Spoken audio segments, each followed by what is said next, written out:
रक्षा वाहिनी के 76 स्थापना दिवस समारोह के अवसर पर आयोजित इस भव्य कार्यक्रम में सहभाग करने के लिए मैं गृह रक्षा वाहिनी एवं अग्निशमन सेवा विभाग के सभी पदाधिकारी कर्मी, यहाँ मंच पर उपस्थित सभी वरीय पदाधिकारी, अन्य विभागों से भी आए हुए जैसे एनडीआरएफ के हैं, एसडीआरएफ के हैं,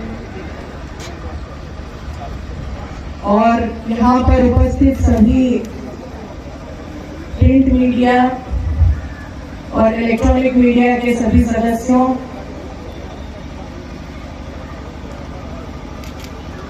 और प्यारे बच्चों, आप सबको बहुत बहुत धन्यवाद इस कार्यक्रम में सम्मिलित होने के लिए। आज इस शुभ अवसर पर आप सभी गृह रक्षा वाहिनी अग्निशमन सेवा के सभी पदाधिकारियों को कर्मियों को पुनः मैं बधाई देना चाहती हूँ। बहुत बहुत बधाई।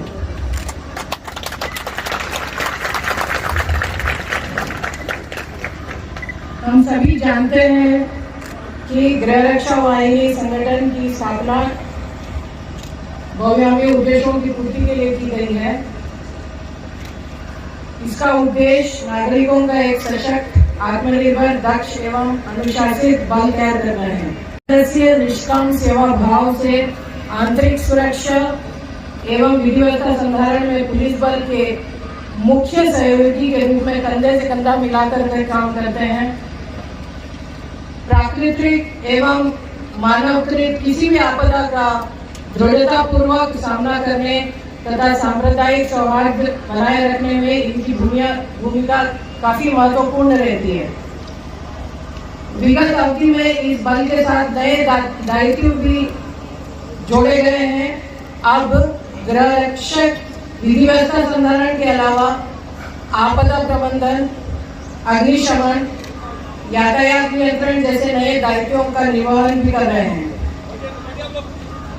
बाढ़, भूकंप, अग्नि एवं अन्य आपदाओं के दौरान राहत तथा बचाव कार्यों में भी गृह रक्षा वाहिनी को प्रमुख भूमिका रहती है। यह हमारे लिए बहुत ही गौरव की बात है। आज के दिन पूरे राज्य में करीब 40,286 गृह रक्षक पुनर्नामांकित हैं, जिनमें कुल 33,071 गृह रक्षक विधि व्यवस्था एवं भुगतान के आधार पर सार्वजनिक उपक्रमों तथा महत्वपूर्ण प्रतिष्ठानों की सुरक्षा के लिए प्रतिनियुक्त हैं। इसके अतिरिक्त सभी पर्व त्योहार के अवसर पर भी गृह रक्षक बल पूरे राज्य में पुलिस बल के साथ कंधे से कंधा मिलाकर काम कर रहे हैं। हमारे गृह रक्षक विभिन्न चुनावों जैसे लोकसभा चुनाव, विधानसभा चुनाव, पंचायतों, स्थानीय निकायों के निर्वाचन के प्रत्येक अवसर पर शांतिपूर्ण एवं निष्पक्ष मतदान सुनिश्चित कराने में अपनी महत्वपूर्ण भूमिका निभाते आ रहे हैं।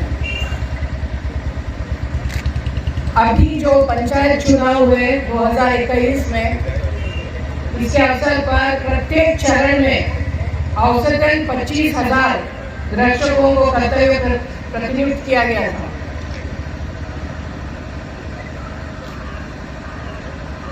चुनाव का सारा भार हमारे गृह रक्षकों के कंधों में था और बहुत ही अच्छे से उन्होंने निभाया इस कर्तव्य को। तो जोरदार ताली दीजिए सभी गृह रक्षकों की। इसके अलावा जितने भी महत्वपूर्ण आयोजन होते हैं जैसे सोनपुर मेला, पितृपक्ष मेला इत्यादि, इसमें भी सब सुरक्षा कार्य हेतु रक्षकों की प्रतिनिधि की जा रही है। बिहार के सभी अग्निशमनों में गृह रक्षा वाहिनी के जवान अग्निकों के साथ मिलकर अग्निशमन एवं बचाव का कार्य कर रहे हैं और काफी दक्षता पूर्वक कर रहे हैं। खासकर सारे गृह रक्षकों को मैंने CISF की एकेडमी है हैदराबाद में, वहाँ पर भेजकर मैंने इन्हें डिजास्टर मैनेजमेंट का कोर्स कराया है। अब तक करीब 100 से ऊपर गृहरक्षकों को ये ट्रेनिंग दिया जा चुका है और काफ़ी अच्छा ये अग्निशमन का कार्य भी कर रहे हैं। बाढ़ प्रवण जिलों में गृहरक्षक प्रतिवर्ष बाढ़ राहत एवं बचाव का प्रशिक्षण प्राप्त कर अपने दायित्व को निर्वाह कर रहे हैं और काफी निष्ठापूर्वक कर रहे हैं। गृहरक्षक वाहिनी के सर्वांगीण विकास के लिए विभिन्न स्तरों पर कार्य प्रारंभ किए गए हैं। गृहरक्षक वाहिनी के आधुनिकीकरण, स्वच्छ नामांकन, कार्यालयों के लिए भूमि अर्जन, वैतनिक कर्मियों के रिक्त पदों पर सीधी नियुक्ति से संबंधित कार्य, गृहरक्षकों को आपदा, अग्नि, बाढ़, दंगा नियंत्रण आदि का विशेष प्रशिक्षण आदि ऐसे कार्य हैं जिसमें हम प्राथमिकता पर कार्रवाई करने के लिए प्रयत्नशील हैं। वहीं दूसरी ओर बड़े पैमाने पर गृहरक्षकों के कल्याण हेतु भी हम कार्य कर रहे हैं और ये प्राथमिकता के आधार पर कल्याण कार्य भी हो रहा है। बिहार गृहरक्षक वाहिनी के सभी जिला समादेष्टा, प्रमंडलीय समादेष्टा कार्यालयों, प्रशिक्षण संस्थाओं का आधुनिकीकरण एवं कंप्यूटराइजेशन कराने का निर्णय लिया गया है। एक और बिहार गृहरक्षक वाहिनी के वेबसाइट विकास एवं ऑटोमेशन हेतु बेल्ट्रॉन के माध्यम से कार्य प्रगति पर है। दूसरी ओर गृहरक्षक वाहिनी कार्यालयों के कंप्यूटरीकरण करने के प्रस्ताव पर गृह विभाग ने प्रशासनिक स्वीकृति प्रदान कर दी है। इस प्रस्ताव की लागत लगभग 77 लाख रुपए की है। सरकार द्वारा निधि उपलब्ध करा दिया गया है और बहुत जल्द ये काम पूर्ण हो जाएगा। इससे होमगार्ड कार्यालयों के कार्यों में गति आएगी। यह पेपरलेस ऑफिस की दिशा में एक महत्वपूर्ण कदम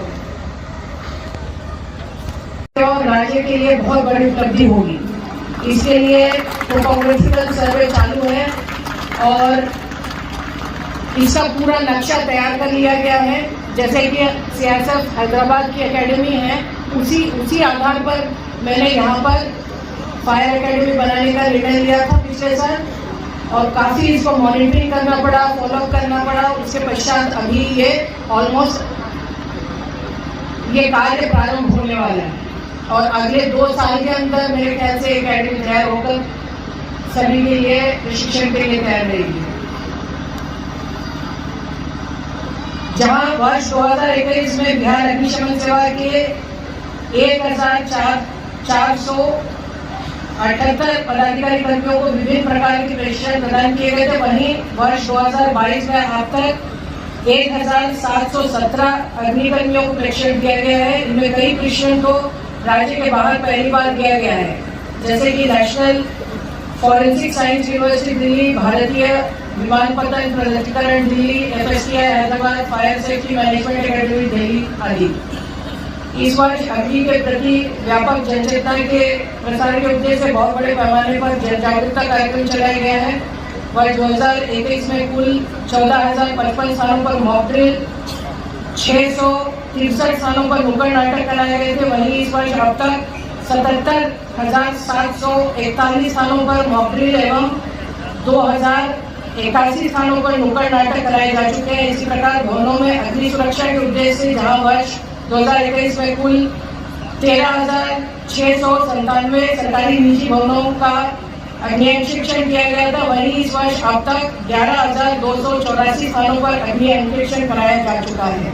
इतना ही नहीं, राज्य के सभी जिलों में सूचना एवं जनसंपर्क विभाग के साथ समन्वय कर कुल 4,271 स्थानों पर अग्नि सुरक्षा से संबंधित बैनर होर्डिंग लगाए गए हैं। इसके अतिरिक्त ग्रामीण अग्नि सुरक्षा विषय पर 2 लघु चलचित्र तैयार कर राज्य के सभी जिलों में कुल 2,263 स्थानों पर LED वैन के माध्यम से प्रसारित कराया गया है। मैंने जिलों में जिला समादेष्टाओं को दैनिक निरीक्षण हेतु आदेश दिया था। निरीक्षण के क्रम में पाया गया कि कई जगह कर्तव्य स्थलों पर गृहरक्षकों के लिए चौकी की व्यवस्था नहीं है। इसके लिए हमने 1,000 फोल्डिंग कॉट की व्यवस्था कराई है। इसके लिए प्रशासनिक स्वीकृति प्राप्त हो गई है। अभी ये प्रक्रिया में है, क्रय की प्रक्रिया में है और 1 महीने के अंदर ही पूर्ण हो जाएगा। प्रकार गृह रक्षा वाहिनी में आधारभूत संरचना के विकास पर भी विशेष ध्यान दिया जा रहा है। वैशाली जिला में लगभग 14 करोड़ रुपए की लागत से क्षेत्रीय प्रशिक्षण केंद्र का निर्माण पूर्ण हो गया है। इस प्रशिक्षण केंद्र के निर्माण से यहाँ पर जो बीटा ट्रेनिंग सेंटर है, इस पर जो भार पड़ता है वो कम होगा, प्रशिक्षण की गुणवत्ता में सुधार आएगी। इतना ही नहीं, सहरसा जिला में जिला संरक्षण कार्यालय भवन के साथ साथ क्षेत्रीय प्रशिक्षण केंद्र के निर्माण हेतु भवन का नक्शा तैयार कर लिया गया है, जिससे निकट भविष्य में सहरसा में भी एक क्षेत्रीय प्रशिक्षण केंद्र विकसित हो जाएगा। इसके अतिरिक्त नवादा जिला इकाई के 10 करोड़ की लागत से एवं अरवल में 8 करोड़ की लागत से जिला संरक्षक कार्यालय भवन निर्माणाधीन है। वहीं दूसरी ओर छपरा जिला में प्रमंडलीय समादेष्टा जिला समादेष्टा कार्यालय भवन के लिए भूमि प्राप्त कर 17 करोड़ रुपए के भवन निर्माण की योजना गृह विभाग को भेजी गई है। इसी प्रकार पूर्णिया में भी जिला समादेष्टा कार्यालय भवन के लिए नक्शा तैयार कर दिया गया है। इन जिलों के अतिरिक्त औरंगाबाद, नवगछिया, अररिया, मधेपुरा, मुंगेर आदि जिलों में भूमि प्राप्त कर ली गई है, जहां निकट भविष्य में गृह रक्षा वाहिनी का अपना कार्यालय भवन निर्मित हो जाएगा। इन कार्यों से गृह रक्षा वाहिनी संगठन का अपना पृथक पहचान विकसित होगा, जिससे बल का मनोबल बढ़ेगा। गृह रक्षा वाहिनी के छज्जूबाग पटना में स्थित राज्य मुख्यालय के कार्यालय भवन के स्थान पर अब सभी आधुनिक सुविधाओं के साथ नया G+3 भवन बनवाने हेतु भी गृह विभाग से प्रशासनिक स्वीकृति प्राप्त हो गई है। नक्शा बना लिया गया है। अभी 2 महीने के अंदर इसका कार्य शुरू हो जाएगा। अपना एक हेडक्वार्टर होगा गृह रक्षा वाहिनी का और इंडिपेंडेंट एक हेडक्वार्टर होगा। हमें किसी दूसरे विभाग पे निर्भर होने की आवश्यकता नहीं पड़ेगी। कार्यालय परिषद संस्थाओं में स्थायी नियंत्रण कक्ष स्थापित किया गया है।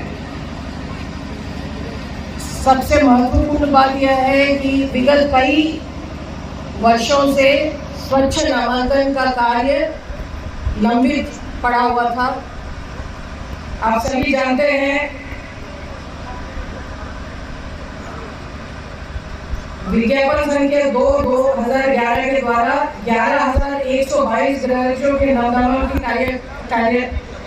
नामांकन की कार्रवाई लंबित थी। इसे प्राथमिकता के आधार पर लेकर हमने स्वच्छ नामांकन युद्ध स्तर पर कराया है। सारे हमारे जिला समादेष्टाओं ने, हमारे वरीय पदाधिकारियों ने काफी इसमें मेहनत किया है और ये कार्य ऑलमोस्ट पूर्ण हो गया है। 60,000 गृह रक्षकों का स्वच्छ नामांकन कार्य पूर्ण हो गया है और 1,000 बाकी है, वह भी 1-2 महीने में पूर्ण हो जाएगा। अगले इनका ट्रेनिंग शुरू हो गया है। 2,000 का ट्रेनिंग कराया गया है। हमारे जो सेना से हमने 19 सूबेदार लोगों को लिया है प्रशिक्षक के तौर पे। इन लोगों के द्वारा बहुत ही कड़ी मेहनत से प्रशिक्षण दिया जा रहा है आर्मी पैटर्न पे सारे गृह रक्षकों को। तो अगले 6 महीना के अंदर हम लोगों को करीब 8,000 नवनामांकित गृह रक्षक उपलब्ध हो जाएंगे। ये गृह रक्षा वाहिनी विभाग के लिए।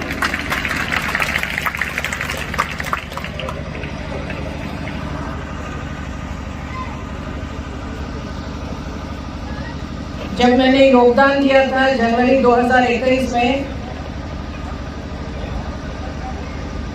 करीब गृह रक्षा वाहिनी विभाग में 90% पद रिक्त थे।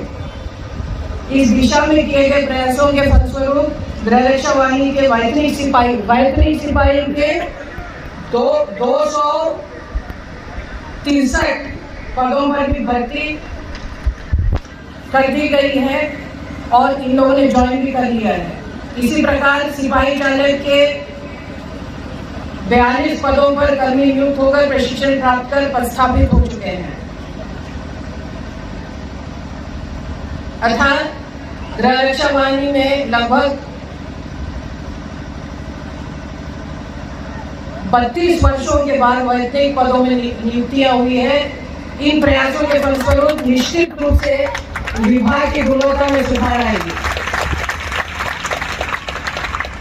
इतना ही नहीं, बिहार लोक सेवा आयोग के माध्यम से 5 नए जिला समादेष्टा भी प्राप्त हुए हैं और उन्हें अभी प्रशिक्षण में राजगीर भेजा जाना है। जो पिछले साल 5 नए समादेष्टा बहाल हुए थे, उनका प्रशिक्षण हो गया, उनका प्रस्थापन भी जिला समादेष्टा के रूप में कर लिया गया है। काफी जोर दिया है प्रशिक्षण पे, गृह रक्षकों का ही नहीं, अग्निशमन सेवा के सभी पदाधिकारी और कर्मियों का भी। प्रशिक्षण से सेवाओं की गुणवत्ता अच्छी होती है, अतः इसका महत्व समझते हुए गृह रक्षा वाहिनी एवं अग्निशमन विभाग के कौशल विकास हेतु मैंने विभिन्न प्रशिक्षण कराने का निर्णय लिया है और कराया गया है। गृह रक्षकों के प्रशिक्षण हेतु जहां वर्ष 2019-20 में मात्र 8 करोड़ रुपए व्यय किए गए थे, वहीं इस वर्ष अब तक लगभग 24 करोड़ रुपए व्यय किया जा चुका है सिर्फ प्रशिक्षण पर। गृह रक्षकों के प्रशिक्षण को प्राथमिकता सूची में रखकर नियमित एवं योजनागत प्रशिक्षण चलाया जा रहा है। वर्ष 2022 में अब तक जहां एक और 4000 गृह रक्षकों को आवर्ती चर्या प्रशिक्षण कराया जा चुका है, वहीं 2010 नवनामांकित गृह रक्षकों को बुनियादी प्रशिक्षण भी कराया गया है। इसके अतिरिक्त गृह रक्षा वाहिनी के 10 कंपनी कमांडरों को नागपुर भेजकर विशेषीकृत प्रशिक्षण भी दिलाया गया है। के दौरान गृह रक्षकों के आवासन एवं अन्य सुविधाओं जैसे प्रकाश, पानी, शौचालय इत्यादि, गृह रक्षकों का टर्नआउट एवं वर्दी, कार्यकुशलता एवं अनुशासन था तथा गृह रक्षकों को कार्य के प्रति जागरूकता के बिंदुओं पर जांच किया जा रहा है। आपको ये जानकर प्रसन्नता होगी कि मार्च जनवरी 2022 से अब तक हमारे जिला समादेष्टाओं द्वारा लगभग 12,000 पोस्ट एवं गार्ड का निरीक्षण किया जा चुका है। इन निरीक्षणों के परिणाम स्वरूप राज्य के सभी जिलों में अधिकांश पोस्टों पर गृह रक्षकों को उत्तम बुनियादी सुविधाएं प्राप्त हो रही है। इतना ही नहीं, राज्य के सभी जिलों में गृह रक्षकों के 2 दिवसीय प्रशिक्षण कार्यक्रम भी कराए जा रहे हैं। इस प्रशिक्षण के दौरान भी सामान्य जनता से व्यवहार, वर्दी तनाव आदि पर विशेष बल दिया जा रहा है। इससे भी गृह रक्षकों के टर्नआउट में काफी सुधार देखा जा रहा है।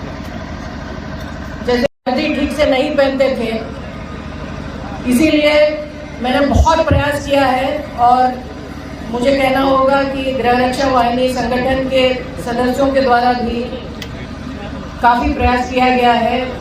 वे भी काफी जिलों में घूमकर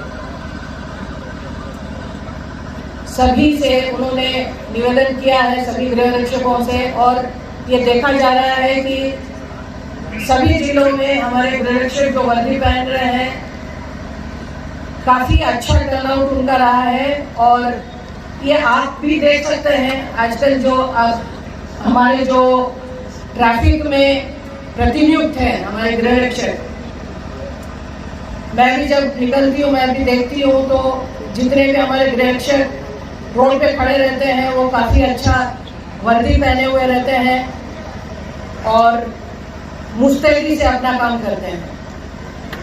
तो ये बहुत ही गौरव की बात है।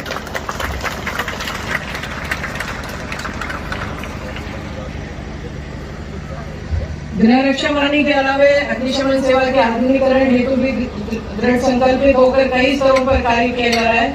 अग्निशमन सेवा को संसाधनों से सुसज्जित करने हेतु जहाँ पिछले वर्ष 34 बड़े अग्निशमन वाहनों के साथ साथ 32 मीटर के हाइड्रोलिक प्लेटफॉर्म के क्रय हेतु कार्यादेश निर्गत किया गया है, वहीं इस वर्ष 59 water tender, 20 foam tender, 6 water bowser, 12 mist technology motorcycle की क्रय हेतु कार्रवाई की जा रही है। इसके अतिरिक्त शहरी क्षेत्र के लिए 62 मीटर, 52 मीटर, 42 मीटर के 2-2 अदद अर्थात कुल 6 अदद हाइड्रोलिक प्लेटफॉर्म के क्रय हेतु कार्रवाई की जा रही है। यह राज्य में पहला अवसर होगा कि इतने ऊंचाई वाले प्लेटफॉर्म का क्रय किया जा रहा है। इसके लिए खासकर हम माननीय मुख्यमंत्री महोदय को धन्यवाद देना चाहते हैं। विश्वेश्वरैया भवन का जो काम हुआ, उसके पश्चात हमने मांग किया था कि हाइड्रोलिक प्लेटफॉर्म्स की ज़रूरत है अग्निशमन कार्य के लिए, और माननीय मुख्यमंत्री महोदय ने तुरंत इस प्रस्ताव को उन्होंने पास किया और फंड भी उपलब्ध करा दिया है। इसके लिए हम बहुत धन्यवाद करना चाहते हैं। पिछले वर्ष जहां अग्निशमन कर्मियों के व्यक्तिगत सुरक्षा हेतु 200 ब्रीथिंग एपरेटर्स, 500 फायरमैन बूट्स और ब्रीथिंग एयर कंप्रेसर्स का क्रय हुआ था, इस वर्ष लगभग 505 करोड़ की लागत से विभिन्न सुरक्षा उपकरणों, fire proximity suits, fireman boots एवं फायरमैन हेलमेट आदि का क्रय किया जा रहा है। इन उपकरणों की सहायता से अग्निशमन कर्मी व्यक्तिगत सुरक्षा के साथ प्रभावी अग्निशमन का कार्य कर सकेंगे। इतना ही नहीं, अग्निशमन सेवा के आधुनिकीकरण हेतु NIC के सहयोग से विकसित गृह दर्शन ऐप पर बिहार अग्निशमन सेवा के सभी 106 अग्निशमनों, 3109 सरकारी एवं निजी हाइड्रेंट, सभी 735 अग्निशमन वाहनों एवं 172 अग्निप्रवण क्षेत्रों का GIS मैपिंग पूर्ण कर लिया गया है। इससे अग्निशमन के समय जहां एक और अग्निशमन वाहनों में पानी की निर्बाध आपूर्ति हो सकेगी, वहीं नजदीकी अग्निशमनों से सहायता हेतु अग्निशमन वाहन भी आसानी से उपलब्ध हो जाएंगे। साथ ही साथ बिहार अग्निशमन सेवा द्वारा निर्गत किए जा रहे NOC को ऑफलाइन व्यवस्था के स्थान पर बेल्ट्रॉन पटना की मदद से ऑनलाइन पोर्टल विकसित किया जा रहा है, ऑलमोस्ट हो गया है। इन सबके अतिरिक्त पहली बार अग्निशमन कार्यों, राज्य अग्नि नियंत्रण कक्ष, वाहनों के रखरखाव एवं अन्य हितकारी विभागों के लिए मानक संचालन SOPs पहली बार हमने बनाया है और सबको डिस्ट्रीब्यूट भी कर दिया गया है सभी विभागों को। साथ ही घटनास्थल पर शीघ्र पहुंचने हेतु रोड चार्ट, मैप एवं संचार योजना भी तैयार की गई है। इससे बिहार अग्निशमन सेवा का रिस्पॉन्स काफी सुधरेगा। सबसे महत्वपूर्ण बात यह है कि अग्निशमन सेवा के आधुनिकीकरण एवं कंप्यूटरीकरण को बेल्ट्रॉन एवं प्राइस वाटर कूपर कंपनी के माध्यम से कराने के प्रस्ताव को गृह विभाग ने स्वीकृति प्रदान कर दी है। 20 करोड़ रुपए की लागत वाला ये योजना अग्निशमन विभाग के लिए बहुत बड़ा कदम है। इससे अग्निशमन सेवा की दक्षता और भी ज्यादा बढ़ेगी। मेरा प्रयास यही है कि बिहार अग्निशमन सेवा को देश के अग्रणी अग्निशमन सेवाओं में लाया जाए। काफी कार्य हुआ। बिहार अग्निशमन सेवा में अग्निशमन भवनों की एकरूपता के लिए पहली बार 2 यूनिट और 3 यूनिट के अग्निशमन के केंद्रों का मॉडल नक्शा तैयार करवाया गया है। भविष्य के अग्निशमन इसी मॉडल नक्शा के अनुरूप बनेंगे, जिससे अग्निशमन भवन मानक के रूप में एवं समरूपता पर विकसित होंगे। अब 5 अग्निशमन तथा गया, बेगूसराय, डेहरी, लहरीसराय, बेनीपुर के अग्निशमन भवन निर्माण के अंतिम चरण में है, जबकि 15 अग्निशमन भवन निर्माणाधीन है। इसके अतिरिक्त 6 अग्निशमन भवनों का निर्माण कार्य निर्धार की प्रक्रिया में है। संक्षेप में 26 नए अग्निशमन भवन बिहार अग्निशमन सेवा को प्राप्त होने वाले हैं। ये कार्य पिछले 2 साल में हुआ। पहली बार पटना के महत्वपूर्ण अस्पतालों में 2-2 यूनिट के अग्निशमन की स्थापना की कार्रवाई कराई गई है। इसके अतिरिक्त अग्नि प्रवणता एवं भौगोलिक दृष्टिकोण के आधार पर 13 नए अग्निशमन की स्थापना के हेतु भूमि चिन्हित कर लिया गया है। महत्वपूर्ण बात यह है कि राज्य अग्निशमन मुख्यालय लोधीपुर पटना के कार्यालय भवन को विस्तृत कर G+6 बनाने हेतु प्रक्रिया प्रारंभ कर दी गई है। इसका नक्शा भी गृह विभाग से पास कर लिया गया है और 2-3 महीने के अंदर बिल्डिंग कॉर्पोरेशन द्वारा इसका कंस्ट्रक्शन शुरू हो जाएगा। वहीं बिहार अग्निशमन सेवा में अग्नि के पद पर नियुक्ति हेतु 2380 पदों के लिए नियुक्ति प्रक्रिया अंतिम चरण में है। निकट भविष्य में मुझे लगता है 2-3 महीनों के अंदर पूर्ण हो गई है प्रक्रिया। 2380 नवनियुक्त अग्निक प्राप्त हो जाएंगे। इसी प्रकार बिहार अग्निशमन सेवा नियमावली 2021 द्वारा सृजित नए पदों जैसे निदेशक सह राज्य अग्निशमन पदाधिकारी, अपर निदेशक सहायक राज्य अग्निशमन पदाधिकारी, उप निदेशक सहायक प्रमंडलीय अग्निशमन पदाधिकारी एवं जिला अग्निशमन पदाधिकारी के पदों पर नियुक्ति हेतु बिहार लोक सेवा आयोग को प्रस्ताव भेज दिया गया है और यह प्रक्रियाधीन है।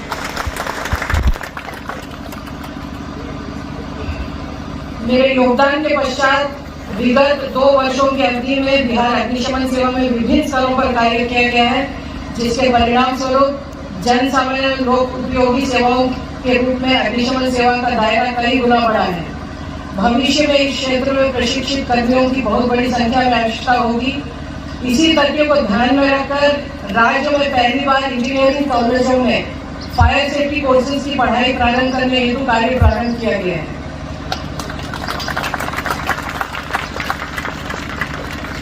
यह कहते हुए खुशी हो रही है कि गृह विभाग के माध्यम से हमारे द्वारा दिए गए इस प्रस्ताव पर विचार के उपरांत राज्य सरकार ने भागलपुर, दरभंगा एवं बख्तियारपुर में bachelor in fire safety course की पढ़ाई प्रारंभ करने का निर्णय लिया है।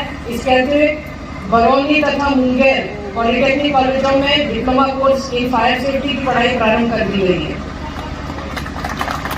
इससे जहां एक और रोजगार के साधन बढ़ेंगे, वहीं दूसरी ओर युवाओं को बेहतर कैरियर का विकल्प भी प्राप्त होगा। जहां तक अग्निशमन सेवा में प्रशिक्षण का प्रश्न है, इस संबंध में डीजी सीआईएसएफ नई दिल्ली से मुलाकात कर मैंने सीआईएसएफ द्वारा विभिन्न प्रशिक्षण देने का अनुरोध किया, जिसके फलस्वरूप पहली बार अग्निशमन सेवा में सीआईएसएफ हैदराबाद के द्वारा 20 seat station officer course, 100 seat सब ऑफिसर कोर्स एवं आवंटित कराई गई है, जिसका प्रशिक्षण वर्ष 2021 में सीआईएसएफ के हैदराबाद एफएसटीआई में किया गया है। इतना ही नहीं, दिल्ली फायर सर्विस से अनुरोध कर पहली बार अग्निशमन सेवा के अग्नि चालकों को प्रशिक्षित करने हेतु 50 सीटों पर प्रशिक्षण हेतु स्वीकृति दी गई है। सबसे महत्वपूर्ण बात यह है कि सीआईएसएफ कंसल्टेंसी के माध्यम से बीटा ट्रेनिंग एकेडमी में फायर ट्रेनिंग इंस्टीट्यूट बनाने का निर्णय लिया गया है। 8 अग्निशमन परामर्शी को अग्नि के कार्य हेतु पंजीकृत किया गया है। इसी प्रकार पहली बार केंद्रीय औद्योगिक सुरक्षा बल के पदाधिकारी के सेवाएं प्राप्त कर पटना के 22 महत्वपूर्ण सरकारी भवनों एवं अस्पतालों का अग्निशमन कराया गया है। अग्निशमन हेतु पहली बार पूरे राज्य में 120 विद्युत अभियंताओं की सेवाएं प्राप्त कर ली गई है। इसके अतिरिक्त ईआरएसएस स्कीम अंतर्गत डायल 112 सेवाओं में पुलिस एवं स्वास्थ्य सेवाओं के साथ साथ अग्निशमन सेवा को भी सम्मानित किया गया है एवं अग्निशमन कर्मियों की प्रतिनियुक्ति की गई है। इन कार्यों में बिहार अग्निशमन सेवा के कर्मियों के साथ साथ जिला समन्वयक सह जिला अग्निशमन पदाधिकारी ने काफी उत्साहपूर्वक सहयोग किया है। इन्होंने पूरे अग्निप्रवण कार्य के दौरान न केवल तत्परतापूर्वक अग्निशमन कार्यों को नेतृत्व प्रदान किया है, बल्कि आग की रोकथाम हेतु जन जागरूकता अभियान, अग्निशमन आदि कार्यों को भी काफी रुचि से कराया है, जिससे इस वर्ष अग्नि से जानमाल की क्षति में कमी आई है। इसके लिए मैं सभी अग्निशमन पदाधिकारियों और कर्मियों को बधाई देना चाहती हूँ।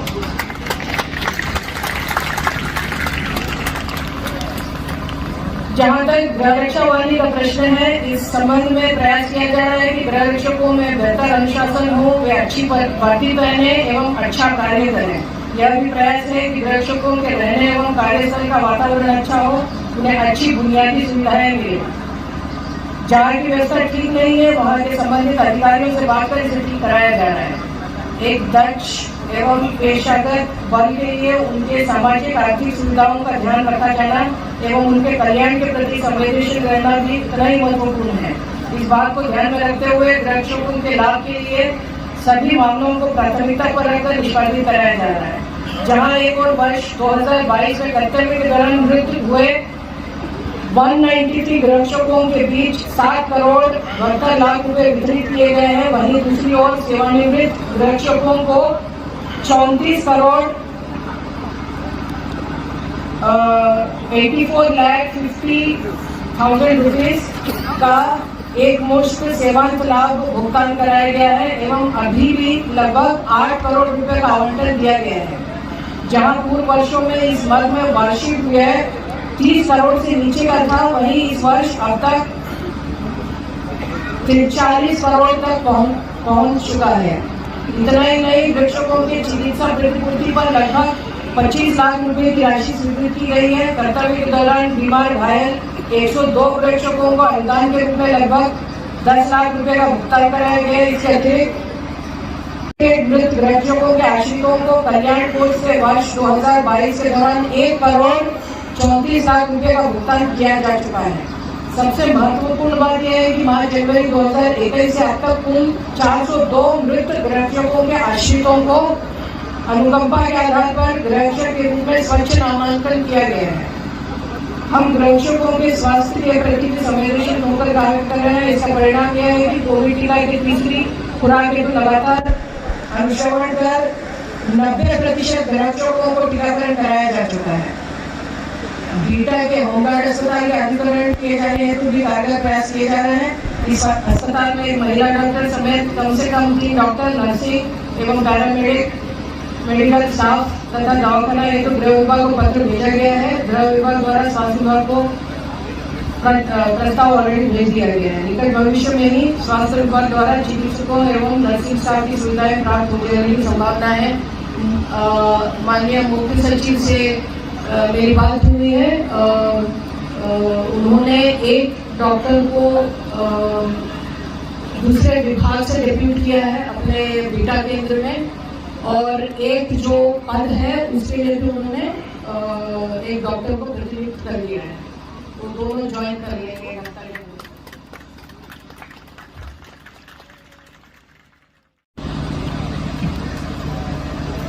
आज का परेड बहुत भव्य एवं उत्कृष्ट रहा। परेड की भव्यता एवं उत्कृष्टता ये बताने के लिए पर्याप्त है कि गृह रक्षा वाहिनी के जवान अपने कर्तव्य के प्रति कितना समर्पण एवं निष्ठा रखते हैं। नवनामित वृक्षों के साथ इतने बेहतरीन एवं भव्य परेड के लिए परेड कमांडर जिला समादेष्टा श्री रवि कुमार, द्वितीय समादेशक जिला समादेष्टा श्री अविनाश कुमार एवं परेड में उपस्थित गृह रक्षा वाहिनी एवं अग्निशमन सेवा के जवानों को बधाई देती हूँ। आप सभी धन्यवाद के पात्र हैं। साथ ही गृह रक्षा वाहिनी के बैंड वादन दल, जो पूरे राज्य में सर्वोत्तम विभागीय बैंड माना जाता है, कि प्रत्येक सदस्य को भी मैं बधाई देना चाहती हूँ। जैसे कि मैंने पहले भी बताया है, मैं जब डीजी होमगार्ड का प्रभार ग्रहण किया उसी दिन संकल्प किया था कि होमगार्ड को एक बेहतरीन फोर्स बनाना है। आज फिर आपका भव्य परेड एवं टर्नआउट देखकर महसूस हो रहा है कि हम सब सही रास्ते पर आगे बढ़ रहे हैं। मुझे गर्व है कि गृह रक्षा वाहिनी एवं अग्निशमन सेवा जैसे अनुशासित एवं संकल्पित बल के प्रमुख के रूप में मैं कार्य करने का अवसर मुझे प्राप्त हुआ है। कोई भी बल वर्दी, टर्नआउट, अनुशासन और परफॉर्मेंस के बल पर अपनी अलग पहचान बनाती है। मैंने बार बार यही प्रयास किया है कि होमगार्ड के रूप में, डीजी होमगार्ड के रूप में यही कोशिश किया है कि आपकी वर्दी, टर्नआउट सुधरे। अनुशासन हेतु मेरा यह लगातार प्रयास रहा है कि रिफ्रेशर ट्रेनिंग कोर्सेज के माध्यम से बल के अनुशासन को बेहतर से बेहतरीन बनाया जाए। जैसे कि मैंने पहले भी कहा आपसे, गृह रक्षकों की वर्दी एवं उनके टर्नआउट के संबंध में स्वयंसेवक संघ का कार्य भी सराहनीय रहा है। इनके लिए भी जोरदार ताली दे दीजिए।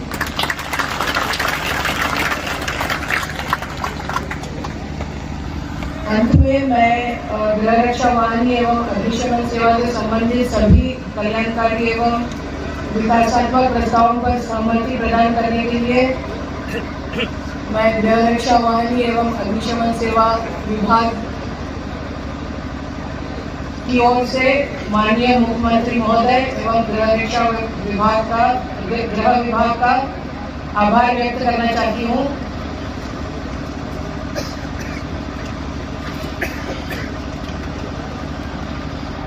मैं पुनः अपने गृह रक्षा वाहिनी के उन जवानों को श्रद्धासुमन अर्पित करती हूँ जिन्होंने आंतरिक शांति एवं सुव्यवस्था बनाए रखने के लिए अपराधियों एवं उग्रवादियों के विरुद्ध अभियान में तथा निर्वाचन कर्तव्य के दौरान कर्तव्य की है। एक बार पुनः मैं बिहार गृह रक्षा वाहिनी एवं अग्निशमन विभाग के सभी पदाधिकारियों, कर्मियों को स्थापना दिवस की बधाई देती हूँ तथा उनके परिवार के सभी सदस्यों के मंगलमय भविष्य की कामना करती हूँ। मुझे पूर्ण विश्वास है कि निस्वार्थ भाव से समाज सेवा एवं राष्ट्र सेवा की अपनी परंपरा को इस संगठन के प्रत्येक सदस्य भविष्य में कायम रखेंगे। अंत में मैं पुनः एक बार फिर जितने सेना के सूबेदार जो प्रशिक्षक हैं अभी आज के डेट में प्रशिक्षण दे रहे हैं, उन्हें फिर से मैं एक बार बधाई देना चाहती हूँ कि आप लोगों ने काफ़ी मेहनत किया और परेड पर उपस्थित आज सभी जवानों का टर्नआउट परेड बहुत ही उम्दा रहा। इसके लिए मैं आप सबको पुनः बधाई देना चाहती हूँ। इस कार्यक्रम को आयोजित करने में जो हमारे वरीय पदाधिकारी हैं मंच पे जो बैठे हुए हैं, हमारे आईजी, डीआईजी, हमारे समादेष्टा, इन्होंने काफ़ी मेहनत किया है और काफ़ी फॉलोअप मॉनिटरिंग किया है, जिसकी वजह से इतना बढ़िया कार्यक्रम आज आयोजित किया गया है। इसके लिए मैं इन सभी को बधाई देना चाहती हूँ। स्कूल के बच्चे बढ़ चढ़ कर के इन लोगों ने आज कार्यक्रम में पार्टिसिपेट किया है, इसके लिए मैं सभी प्यारे बच्चों को बहुत बहुत धन्यवाद देना चाहती हूँ।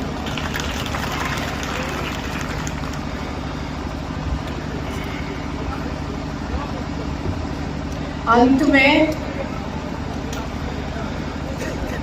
मैं आप सभी इस गृह रक्षा वाहिनी एवं अग्निशमन विभाग के प्रमुख होने के नाते आप सबको एक दो बातें बोलना चाहती हूँ।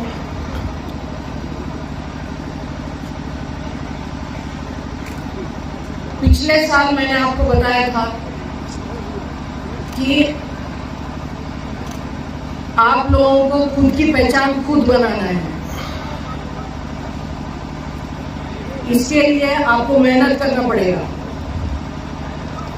लेकिन आज मुझे बहुत गर्व महसूस हो रहा है कि दो वर्ष का जो हमारी यात्रा रही है,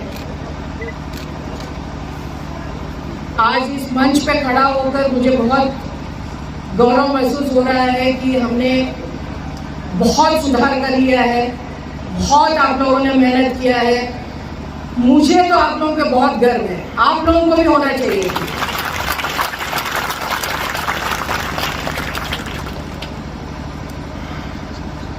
एक बात याद रखिए, जहां आप मेहनत और लगन से काम कीजिए, कोई भी बात असंभव नहीं है, आप कुछ भी कर सकते हैं। ये बात आपको याद रखना है। और कभी भी खुद को पुलिस विभाग के सिपाहियों से या अन्य विभाग के कर्मियों से कम नहीं समझना है। बात याद रखिए, तभी ये संभव है। मेरा ये प्रयास रहा है कि जहाँ पर भी आप लोग काम कर रहे हैं, मुझे पता है काफ़ी डिफिकल्ट सिचुएशंस में आप लोग जाते हैं, काम करते हैं। आप लोगों के लिए जब आपका डेपुटेशन होता है तो आप लोगों के लिए रहने की व्यवस्था नहीं रहती है, ठीक ढंग से आपको खाना उपलब्ध नहीं होता है। काफ़ी परेशानियां रहने के बावजूद आप लोग काम कर रहे हैं और काफ़ी दक्षतापूर्वक आप लोग काम कर रहे हैं। कहीं पर भी मैंने नहीं देखा है कि कोई होमगार्ड अपना पोस्ट छोड़कर भाग रहे हैं या काम नहीं कर रहे हैं। इनफैक्ट जितने भी लोग मुझसे बात करते हैं आज के डेट में, सभी लोग आप लोगों का तारीफ करते हैं। पिछले 2 साल में कई प्रस्तावों को हमने गृह विभाग में सबमिट किया था। कोई आसान काम नहीं था, उसको क्रियान्वित करवाना, उसको फॉलो अप करना, मॉनिटरिंग करना काफ़ी कठिन काम था। काफ़ी इस पे हमको कॉन्सेंट्रेट करना पड़ा। उसके बाद ये जितना भी हुआ है, इतना सारा काम हुआ है दोनों विभागों में, गृह रक्षा वाहिनी विभाग में और अग्निशमन विभाग में। तो आपके डीजी होने के नाते मेरा ये आपसे निवेदन है कि हम सबको मिलकर प्रयास करना है, मेहनत करना है। और मैं नहीं चाहती हूँ कि कोई आप पे उंगली उठाए, सब लोग आपका तारीफ करें, तभी मुझे खुशी होगी। ऑलमोस्ट 90% आप लोगों ने अचीव किया है, जो 10% बचा हुआ है उसको भी आप पूरा कर लेंगे। और बड़ी खुशी की बात है, जो स्वच्छ नामांकन में जितने होमगार्ड आ रहे हैं या ये पेड स्टाफ जो हमारी नियुक्ति जिनकी हुई है, काफ़ी क्वालिफाइड लोग हैं। अगर आप देखिएगा तो पोस्ट ग्रेजुएट्स हैं और 263 में से ऑलमोस्ट मैंने देखा है, उसमें ऑलमोस्ट 100 बहुत ही शिक्षित लोग हैं और बाकी भी ग्रेजुएट्स, पोस्ट ग्रेजुएट्स ऐसे लोग हैं। तो ऐसी बात नहीं है कि आपके विभाग में आज के डेट में कम शिक्षित लोग हैं, ये बात आपको समझना चाहिए। दूसरी बात, जो आर्मी पैटर्न पे आपकी ट्रेनिंग किया जा रहा है और जो सूबेदार लोग आपको ट्रेनिंग दे रहे हैं, आप लोग जो पुलिस विभाग में जो ट्रेनिंग हो रहा है उससे भी अच्छा ट्रेनिंग आप लोगों को दिया जा रहा है। तो इससे मुझे लगता है कि जरूर ही आपका मनोबल ऊंचा रहेगा और आप पूरा मन लगा करके अपना कार्य करेंगे। और फिर से मैं आप सभी को, सभी पदाधिकारियों को, कर्मियों को पुनः एक बार फिर आज के स्थापना दिवस की बधाइयां देना चाहती हूँ और बहुत बहुत धन्यवाद।